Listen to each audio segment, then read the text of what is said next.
It's Charge Talks with Jan. Turning brokenness into ministries and stories into stepping stones, overcoming mountains and walking through valleys. It's Charge Talks with Jan. What's up, everybody? It's your girl Jan, and it is another amazing, beautiful, fulfilling, lovely, fun, and amazing day. Amazing is my favorite word. Everybody should know that by now. So, guys, thank you so much for coming back to the channel, and I'm so grateful for the love and the support. And I am just so thankful for life and all that it has afforded me, and just being so grateful to God for every single thing that He's doing in this time and in this space. Guys, please remember to give the video a like if you like it, and just subscribe, please. It means a lot to me. But on a serious note, guys, a lot has been going on these past couple of days, and everybody is like, what is happening? But guys, I guarantee you, the Lord is well aware of everything that is happening. And you might be saying, but why is He allowing certain things? Because the word of God has to be fulfilled. And with everything that is going on, there is still peace in the midst of the storm. There is still life. There is still hope. There is still peace and kindness and love and joy. All we need to do is turn to the word of God. All we need to do is remember what He had promised us. Because He's not a God that He should lie. He's not a God who's going to say one thing today, and then when something happens by later on in the evening, He flips the switch and something different is happening. No. If He says it, He's going to perform it. If He talked about it, He's going to do it. So all that I've been doing is say, okay, God, okay. Isaiah 40, some verses down, it says, listen, haven't you heard? Haven't you heard what the Lord did? Like how He stretched out the heavens like a curtain? Have not you heard what God has been doing from Noah's time to now, and everything that has been unfolding? The Tower of Babel, when Abraham walked with Him, when he left Haran and come and buck up in deserts, not deserts, guys, famine, and all these things that have been happening from the beginning of time. It says, so it was in the beginning, so shall it be in the end. But Galatians tells us, it says, listen, be not deceived. God is not mocked. And no matter what is going on, God is still God. He's still loving. He's still forgiving. He's still powerful. Never underestimate the power of God, because He has it. He has this whole world in His hands, and there's so much that is happening, I know. But I trust God. I trust Him to know that He woke me up this morning. I trust Him to know that He has set me on my way.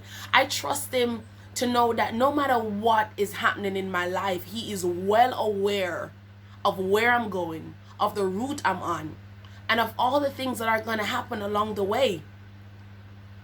I remember when I got this ring mirror thingy that I'm recording with, and I thought it was like the best thing ever. And then most times persons will ask, why is it that you don't wear your glasses? Do you still wear glasses? I'm like, yeah, I still wear my glasses.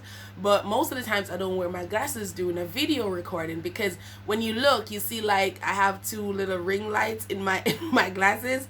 And I didn't know that. I didn't know that that would have a reflection on my glasses, but God knew.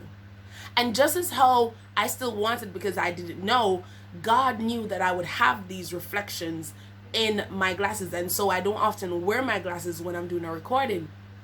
And it's the same thing with our lives. God knows what is going to happen, how it is that it's going to happen, when it's going to happen, where it's going to happen, and most importantly, the question that a lot of persons are asking, especially Christians, why is it happening? But God knows, and He knows everything. And this is a time when we draw closer to Him. For those, I was talking to my bishop the other day, and I said, Ma, if I didn't know God, like if I didn't meet Him when I was about 16, 17, I got baptized, and now being with Him throughout these years, I don't think I would bother to, come into this faith, because there are a lot of question signs hanging around what is happening right now. But I'm so glad, and we're talking, and I said, I'm so glad that I had made the decision years ago to walk with God. I'm glad when my mother and I got baptized that Sunday, and I'm so glad that we're still in the faith and we're still holding on to God, because a lot of things are happening, but you have to know who God is in your life. You have to know why you even started the journey in the first place. So I encourage us all today to trust God, to have faith in Him. And if you have lost faith in Him, it's okay. Start again. Remember why you had even begun to walk with Him, because it will remind you that you made the right choice, that you made the right decision, and that things are going to be shaky, but it's going to be all right. So I encourage us all today to trust God, believe Him, rely on His guidance, and know that He will never leave us. He tells us in in Hebrews, it says, listen, I will never leave you and I'll never forsake you. He reminds us in Isaiah 33, he says, listen, your bread and your water, they are sure. I'm going to protect you. I'm going to provide for you. He reminds us in Isaiah again, he says, listen, fear not, for I am with thee. Fear not. Fear not. He said it to Joshua years ago. He says, Joshua, listen, I walked with Moses. I took him from Egypt. I groomed him on the backside of the mountain. I showed him the burning bush. I brought him through. I brought him to Egypt, back again, and I got him to deliver my people, and I was with him, and now he's dead, and I'm going to be that same God for you. So, people of God, trust Him, believe Him, and know that He is gonna take care of us. Some persons may ask, Jan, why are you even smiling a moment like this? Because God is hope, and I trust Him, and I know that He's looking after me, just as I know that He's looking after you. Guys, have a good day, have a blessed day, have an enriched day, and just know that everything that is happening, God is well aware. I'll see you in the next video. Bye. It's Charge Talks with Jan. Turning brokenness into ministries